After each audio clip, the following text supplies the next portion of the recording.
Hello and welcome. Today we are talking about continual glucose monitoring, what it is, why you want to use it, how it affects your health and your weight, and what you need to know before buying one, investing in one, getting a prescription for one.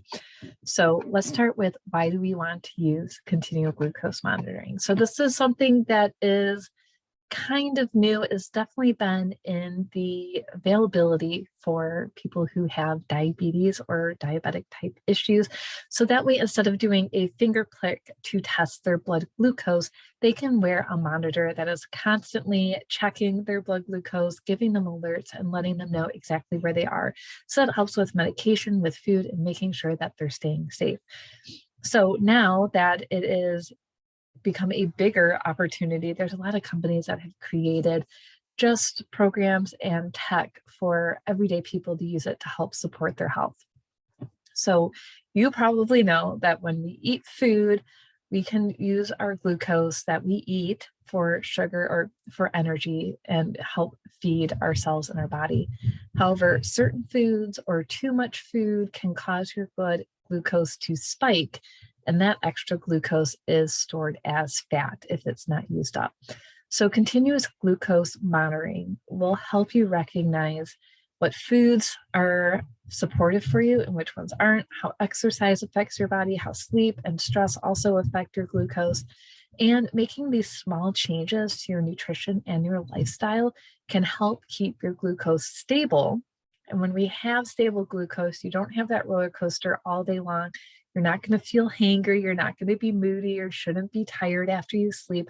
All of those blood glucose symptoms that we're worried about, brain fog, cold hands and feet, all of these things will start to go away. So CGMs are a wearable device that's inserted under the skin. Many do come with a waterproof cover or something like kinesio tape. So that way it helps protect the technology. You can still live your life, not have to worry about it. It connects to an app on your phone, and you can monitor your blood sugar in real time. You don't have to rely on painful finger pricks throughout the day, which I think is the best part. So I'm going to talk about insurance at the end as well, but the main focus and marketing for these products is around weight loss. But using these monitors also help with sleep, with exercise, mood, and so much more. So I invested in Signos, which is a company that helps create this tech. It uses the Dexcom monitor, which I think pretty much everybody does. And then you have to use that external app to get your blood sugar in real time. So the first thing that you get is the insertion device. And if you're watching the video, it's handheld. You take off the paper on it, and then you just really put it up to your skin, press the button, and it inserts into your skin. It's relatively painless, relatively easy to do depending on where you put it. Some people will put it on their stomach, and some people put it on the back of their arms. Doesn't really matter where you put it, as long as it has good contact and it's working. Then you have the sensor that, really the tracker that attaches into the tech, and then you just clip it in, put the waterproof cover over it, and you're good to go for 10 days. So it makes it really easy. And that part, this piece, the little Dexcom transmitter, is what connects to the app so you can read your blood glucose in real time. So what do you need to know? There's a couple things. It takes about 2 hours to quote unquote warm up. You need to be fasting during this time, or your blood sugar needs to be stable at least. After that, the app is always running. You can open it and see where you are in real time. You can see how your blood glucose levels change with eating, exercise, stress, sleep, how your lifestyle really impacts your daily blood sugar. And from there, you can make changes that will keep your glucose levels stable, that like we talked about, which in turn will help reduce weight, improve your sleep and your energy, and even your hormones too. So the key here, though, is that just wearing the monitor won't change your glucose levels. It won't make you lose weight. The key is that you have to put in the work, the detective work, to figure out what's triggering you, what's working, what's not working, and what's really impacting your levels and why. So I'm going to just tell you about my personal experience, what I love and what I don't love. So I love about this technology and these apps is that I can see my blood sugar in real time, and they give you graphs so that way you can track it, you can scroll back, you can take pictures, you can really see what's going on. The main thing that I learned is things I thought were not affecting me actually really were spiking my blood glucose. So if you followed me, you know that I do carnivore, and then I switched to carnivore plus, and then I was doing keto. And I'm still experimenting with my food and my diet to figure out what's going to be best for my body. And I'm on my way, and the glucose monitoring has really helped. So something that I like to do, which I know I shouldn't, so judge me if you will. I like to have a coffee in the morning, and I like to put creamer in my coffee. So I use different types of creamer, and I've been experimenting with them too. And I thought, well, when you look at the bottom, like it's just 3 grams of carbs. So this is totally keto safe. It's probably fine for my blood sugar. Like it's not going to spike anything. And then lo and behold, I started wearing the monitors. And if I just drink coffee with just a little bit of creamer, boom, blood sugar spikes like crazy. And that explains why I'm jittery in the morning, why I get hangry around 11 o'clock, why I get brain fog in the afternoon. Like I'm spiking my blood sugar with no protein, no fiber, no fat, or nothing. And of course, that's going to make me feel like crap, and it's not going to help my gut. So that was my first lesson.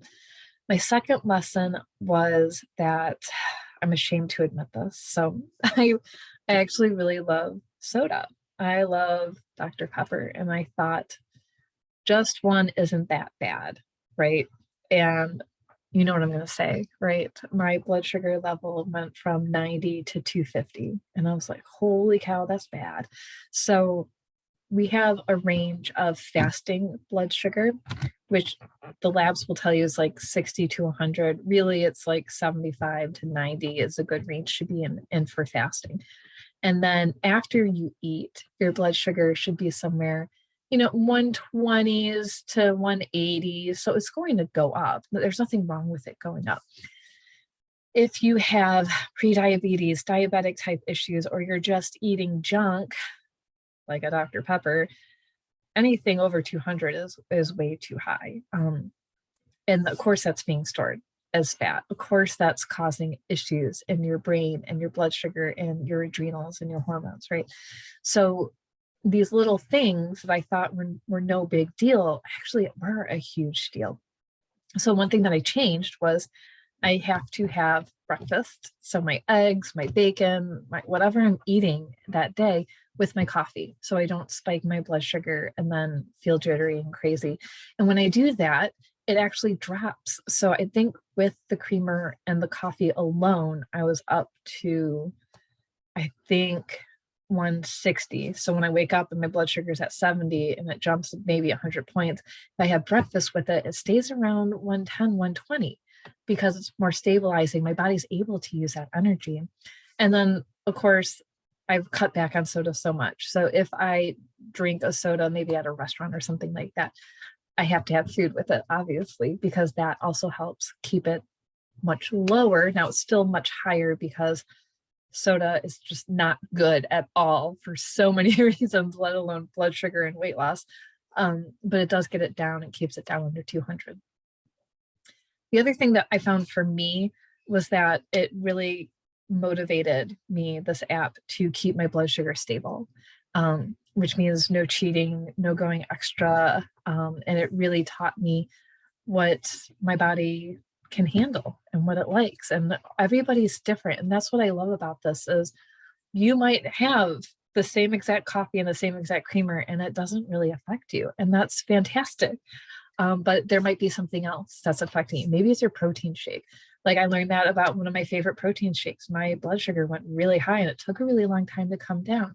So I need to add something to that. Maybe I need to put a scoop of fiber in there or more fat, like use real peanut, like something. So it is really an experimentation. Do not expect to use this for the first month and think like you're going to get it down pat. Okay. And the company that I'm using is Signos, Signos, and they have prompts in their app. They have really great support. They have an awesome Facebook group to ask questions and get help. And even like it's technology and it's still relatively new tech. So sometimes they're going to have a blip in the server, like they went down for a few hours. They were immediately in the Facebook group, like, hey, everybody, nothing's reporting right now. Give us 2 hours. So like you're always being kept up to date with their team, which I absolutely love. They have great dietitians and you're learning from other people as well. The other thing that I learned is that my late night snacking. I'm giving you all my bad habits. I'm so embarrassed, but sometimes I have my patients eat either protein before they go to sleep or a carb before they go to sleep to help with their blood sugar through the evening, so they stay asleep. I was doing that for myself, just playing with it, but I was finding that I was spiking too high and then going way too low if I eat right before bed. And that's a habit that I cut out. And my blood sugar ended up becoming more stable throughout the night. I've been sleeping so much better when I changed that one little thing of not eating in bed and watching Netflix. So there's lots of little things to play with and learn and experiment with. Okay. All right. So what I don't love about, well, everything in general. Number one, the application for me was a little painful and then really painful in a less fatty part of my arm. So if I put it on the way back of my arm, tricep, I have a little bit more fat there. I put it on the front of my arm because you don't want to use the same spot every time that you do it. And I put it right on my bicep, and holy Toledo's, that was painful.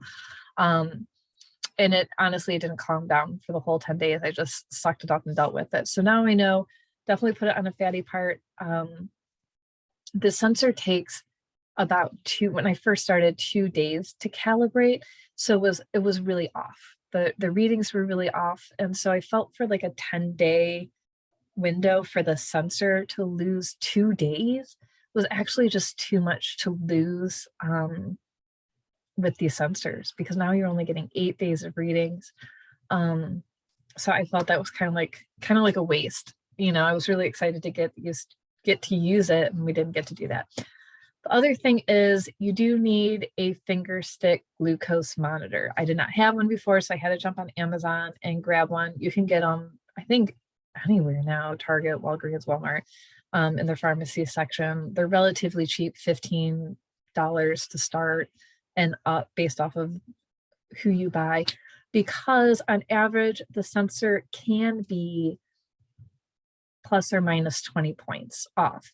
So sometimes I was like, oh my gosh, how is my blood sugar like so high in the morning? It was like 120s, and like it should be less than that. And then I had to use my finger stick to actually calibrate it.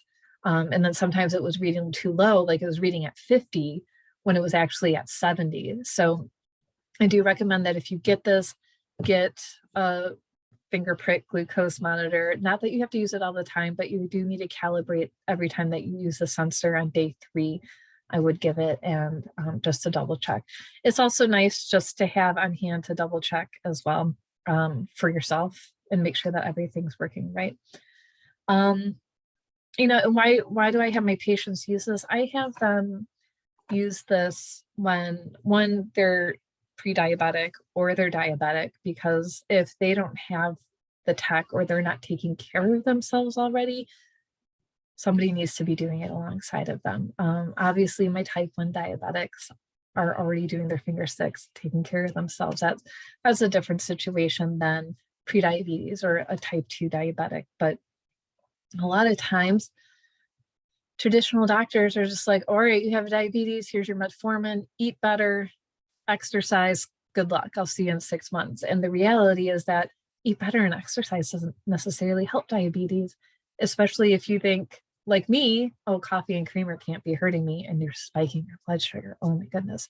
The other thing I learned in my process was that when my exercising, so I had my sensor on, I jumped on the bike, I like to put the resistance up really high, but it spiked my blood sugar too much, too fast, and for too long. So now I know I have to go lower resistance and go at a different pace. I had to slow down Excuse me. So exercise and eat less is not an answer for somebody who's struggling with weight gain, with diabetes, with blood sugar issues, all of these things. The other thing that I really would recommend this for is people who struggle with weight loss, but they've tried every diet and they've tried different exercises and they've tried all the supplements and nothing's working. This tech will give you the insight to what is working and what's not working, and you can play with it in real time. One of the challenges in the Facebook group was to grab 4 different types of apples and see how the different apples affect your blood sugar. So that was really cool. So you might be thinking, hey, I'm eating apples and having salad for lunch, but your body doesn't respond well to that specific food, that specific type, that brand. And so this is just a great way to play with things, because some people are extremely sensitive and others aren't. And if you are doing everything quote unquote right and nothing's working, this could be the key for your sleep, for your stress, for your hormones, for your weight loss. Okay. Now, what about insurance not covering it? I see a lot of people complaining, rightfully so, and as they should, that their insurance is not covering this medical equipment for diabetics. And I do think that is a serious problem. I think it sucks that this is relatively expensive. It's not cheap by any means. And for people who do have diabetes and serious health concerns, this should be covered by insurance. And I believe that these companies are here to help, right? That's what they're created for. But the reality is that insurance doesn't cover anything. And insurance will not pay the company for anything. So if you created this company, you're like, all right, somebody's got to pay you because you have to have your warehouse and your rent and your lights on, let alone pay your employees who are working for you. This insurance, oh my God, I could just talk forever about how horrible insurance is. So essentially, I see that these companies just saw a need in the market when they weren't getting paid by the people who are supposed to be paying them, aka the insurance companies. I don't think, in my experience, my research and talking to people who sell these, who are in health device sales, that they're driving up the prices on these. I don't think that these companies that are marketing to consumers, everyday average consumers, are driving up the prices or making them inaccessible.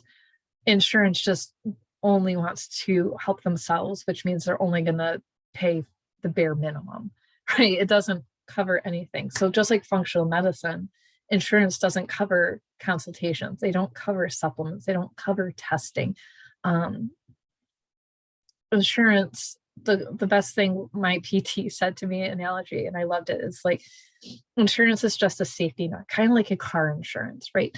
Car insurance will help you if you're in a major accident, but they're not going to pay for your oil changes. They're not going to pay for new tires. They're not going to pay for oil changes, windshield wiper fluid, nothing. You're responsible for your everyday maintenance. This is considered everyday maintenance.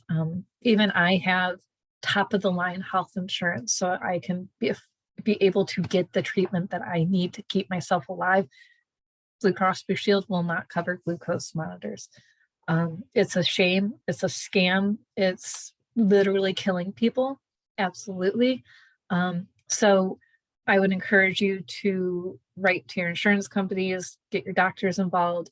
And a lot of these companies that sell these types of products, it's not just Signos, but there's lots, do have physicians on staff and can help fight for you to get this covered through insurance if you have diabetes and there's a medical need for it. So, okay, there's a lot. So thank you for being here. If you've used a glucose monitor, I'd love to hear your thoughts. Comment below, let me know what you think.